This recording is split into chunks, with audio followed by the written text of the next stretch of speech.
ध्यान दें, एक रूसी A-27 टर्टल हेलीकॉप्टर के आगे तेजी से उड़ रहा है। हेलीकॉप्टर पूरी तरह से हथियारों से लैस नौसैनिक विशेष बलों से भरा हुआ है। दूर से एक यूरोपीय जंगली गाय, एक प्रकार की तोप आ रही है। इस समय टर्टल हेलीकॉप्टर निर्धारित लैंडिंग स्थल पर पहुंच चुका है।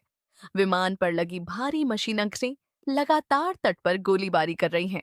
आगे आने वाले विमानों और जहाजों के उतरने के लिए बाधाओं को हटा रही हैं।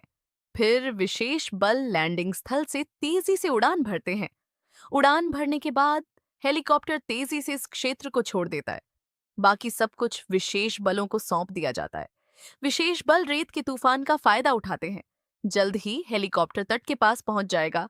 हथियार बंद हेलीकॉप्टर हवा में मंडरा रहे हैं।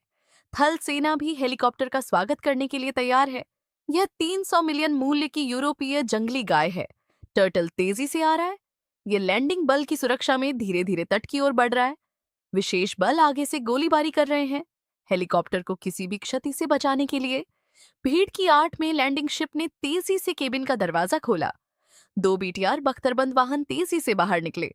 वाहन की छत पर लगी भारी मशीनक ने लगातार तट पर गोलीबारी कर रही थी। पीछे के वाहनों को फायर कवर प्रदान किया गया। फिर कई बख्तरबंद वाहन तट पर गोलीबारी करने लगे। उन्होंने अपनी मार्क क्षमता और कवच का लाभ उठाते हुए रेत के तूफान में तेजी से रक्षात्मक स्थिति स्थापित की। उसी समय बख्तरबंद वाहन पर सवार पैदल सैनिक तेजी से वाहन से उतरे और दुश्मनों के एक छोटे समूह पर हमला कर दिया। जंगली गाय गैस शिप ने गति बढ़ा दी। जल्दी से इस जगह को छोड़ दें। ये एक बीटीआर बख्तरबंद वाहन है। ये दूर से आ रहा है। अचानक पहले गियर का ब्रेक उसी जगह पर लगा।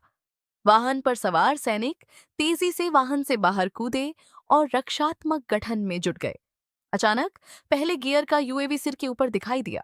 बल ने तुरंत बख्तरबंद वाहन से एंटी यूएवी